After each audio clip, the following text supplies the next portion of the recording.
when we're reciting it in the translation. You wouldn't even think about reciting, beautifying your voice in that language. You could only do it in the Arabic language. So there is a movement in the world, in the Muslim world, to try to come back to Lughat al-Quran, the language of the Quran, Lughat al-Ahl al-Jannah, the language of the people of Jannah. And what you have is all these different groups there represented by these prisoners. And they couldn't communicate with one another. One, because language. Two, because if you spoke, they would take you to the front of the cell and tie your hands to the top of the cage and put a hood over your head. So speaking was not allowed anywhere. But one thing they couldn't prevent was a common devotion, belief in, and attachment to Kitab Allah, the Book of Allah subhanahu wa ta'ala. It didn't matter where the person was from. At this point in time, where every single thing that's familiar to you in your life has been removed from you, your wife, your children, your environment, the air that you breathe, the food that you eat, if you get to eat it, the very water, the smells, the sounds, American voices that you've never heard in your life, accents, all of this extremely unfamiliar, being in a Russian disused building held and used by the Americans, guns pointed at you, cameras recording your movements, screaming in prisons. This is completely something that you've never experienced. So one thing, even the clothing that we had was not our own. One thing that we looked at, there were Qur'ans that had been distributed by various organizations, and the Americans had cleared them after they checked them and started to distribute them. But the way in which they began the distribution, and we were so looking forward to the Quran, because we knew out of everything that's unfamiliar to us, that is not. And it never will be. That will be the one thing familiar to us. Wallahi, even if they don't give me the book, it's going to be familiar to me because I will recite it every day, many times a day. They'll never be able to take that away from me. And they did all of that. First thing they did is they ripped up the Quran, they threw it into the toilets in front of us. The toilet, there was a bucket that was used either by soldiers on their own section to use communally, or for us, we were forced to use buckets between us. Open, we could only cover ourselves with a blanket. And they would rip the Quran up and throw it in there to taunt us. And we would make this dua and say, Oh Allah, Ya Allah, innaka taqul fi kitabik, inna nahnu nazzalna dhikra wa inna lahu lahafidun. Fahfadh kitabik ya Rabb, fa inna la naqdiru ala dhalika nahnu mustada'afin. Oh Allah, you say in your book that indeed we have revealed this book, the remembrance. Inna nahnu nazzalna dhikra wa inna lahu lahafidun, and we shall maintain its preservation. So we said, Oh Lord, save your book this day, for we are unable to weep. We'd see them do this, and we'd make this dua. Eventually, brothers, they hunger strike, they resisted, they did whatever they could possibly do, considering we had guns pointed out to our heads 24 hours a day, every single day. And we had absolutely no way to defend the Quran except by dua, the weapon of the believer. Eventually, they saw that it was going to cause a big problem for them, so they started slowly to introduce new policies whereby the Quran wouldn't at least be abused or desecrated in front of us, but it continued. On other occasions, I remember, subhanAllah, when they were distributing the Qurans, they started, when new prisoners came in, they'd say, come get your Quran, your holiest of holy books, learn how to kill Americans. As if the Quran was revealed in order to kill Americans. As if Americans were that important to the Quran. Everybody's important to the Quran, not just Americans. To save their souls from Jahannam. And they would then throw the Quran, sometimes pick it up in the air and kick it. So this had us responding. And you can't help it. You can't help it. You can't help but to get angry. You can't can't help but to want to scream and shout and fight. Can't help it. Because the Quran is the speech of Allah. It's Allah's words.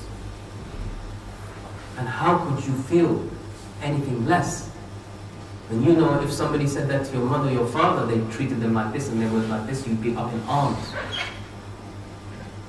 You couldn't do anything. How can you fight that? So we asked Allah subhanahu wa ta'ala grant us strength. And we asked Allah subhanahu wa ta'ala to make the Quran a source of solace for us, which it was, but also a source of guidance for some of those misguided people. After all, don't forget, brothers and sisters, there's no greater enemy of Islam alive today than was at the time of Rasulullah sallallahu alayhi wa sallam, who wanted not just to destroy Islam, they wanted to kill Rasulullah himself. They wanted to end Islam in the bud. They were great mushrikeen. Yet the Rasulullah sallallahu alayhi wa sallam, what would he do? When Umar ibn Khattab, who was known as the enemy of Islam, and Abu Jahl were waging their war against the Muslims at that time, what did Rasulullah sallallahu alayhi wa sallam say? Allahumma a'izz al-Islam bi ahad al-umrayn. Amazing. Oh Allah, bring izzah, bring power and honor to this religion from one of these two Umars, Umar ibn Khattab or Umar ibn Hisham, also known as Abu Jahl. Can you imagine this? It's almost unbelievable. We wouldn't do it. I'll tell you straight, we wouldn't do it. But it's what Rasulullah sallallahu alaihi wasallam did. And they were doing things to Islam. They were the beginners, the originators of every evil towards Islam. We still remember it, even though Umar al-Khattab came in and he became al-Faruq, the one who discerns, who brings the criteria between what's right and wrong, who separates, distinguishes. But we still remember his harshness towards Islam to this day. And yet Rasulullah sallallahu alaihi wasallam showed us the way. It doesn't mean we forgive every single person who harms another Muslim and so forth.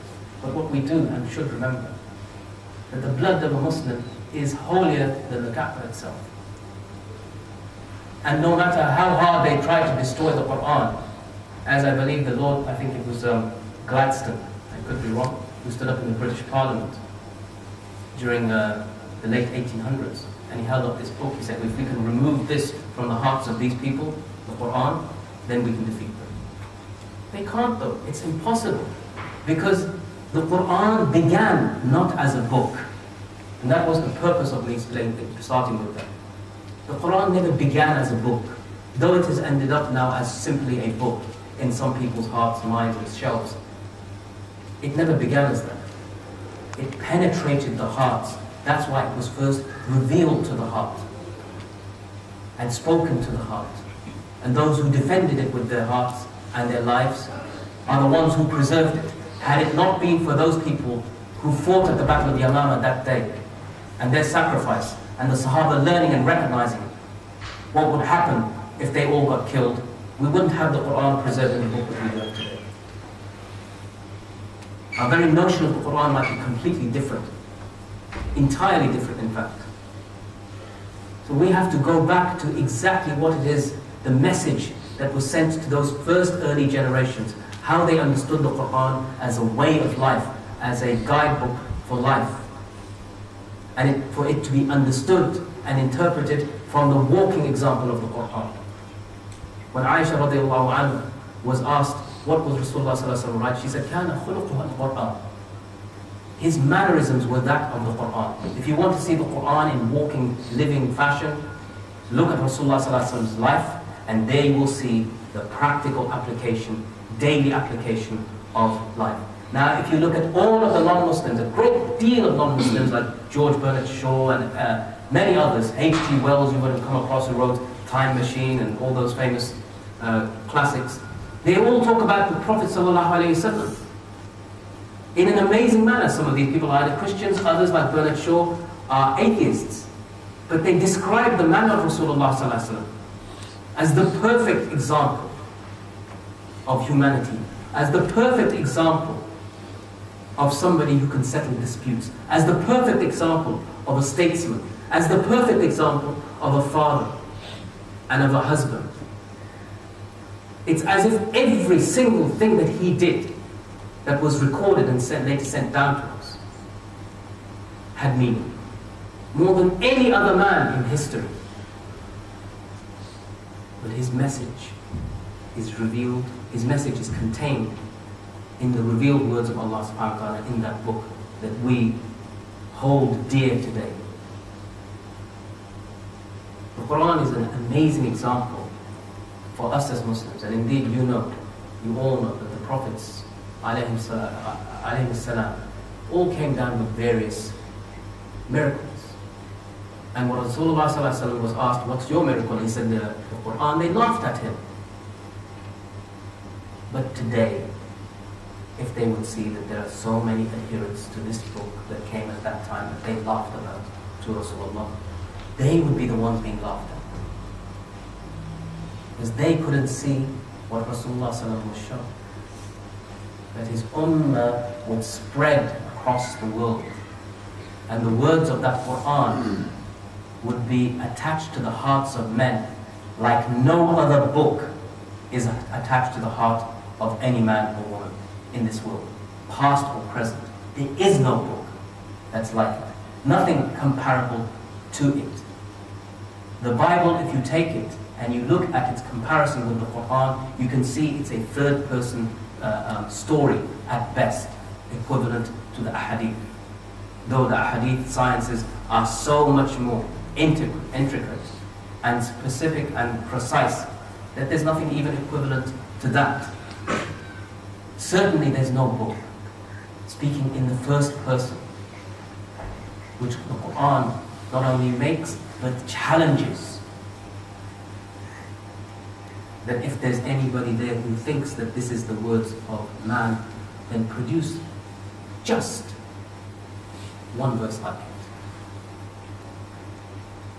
And fools like Hussein al-Kadhab tried by saying that the elephant has a long trunk. That was his response. And so you see, brothers and sisters, this Quran is something we read. We will read it in this month. We will rush to finish it, as the brother was saying. We will see who can do it fast, who can read the most. I want to ask you honestly, do you read the Quran and contemplate its meanings? Do you really read the Quran and contemplate its meanings? Or do you simply want to get it through and over and done with? There are many narrations and traditions of the ulama and so forth, finishing the Quran in Ramadan, and of course you should. But we're not just talking about the Quran. It's not only recited in Ramadan. What about the rest of the year? How much contemplation do we ever give to the Quran and its meanings?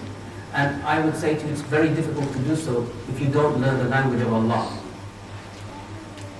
We put great emphasis between ourselves on learning many languages, on learning many sciences and so forth.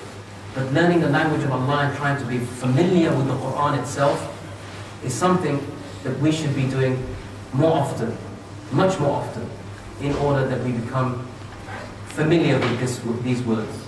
After all, what do you think when you're in your grave? What are the words going to be asked of you? It's going to be in Urdu? It's going to be in English? Or does it come in the hadith, what Rasulullah sallallahu alaihi wasallam said, will be asked of you in your grave? Man rabbak, ma dinak, mada taqul fi hada rajul. Who is your Lord? What's your religion? What do you say of this man? Rasulullah sallallahu alaihi wasallam. All of these will be asked to you in the questions and the words and the language of Rasulullah sallallahu alaihi wasallam and the Quran. And if you didn't memorize it, and I don't mean memorize it parrot fashion in your heart, I mean memorize it to learn it because you loved it. It was Allah speaking to you. You know, there was this great fitna that took place at the time of Ahmad ibn Hanbal. that you all must know of or have an idea of. In today's world, it doesn't make a big deal. If you say the Quran is created, what does that mean? Is the Quran created? Uncreated? It's a book. A book's created. What's the big deal? At the time of Ahmad ibn Hanbal, there was a group called the Mu'tazila, which still existed until afterwards, who said if it doesn't agree with your rationale, reject it.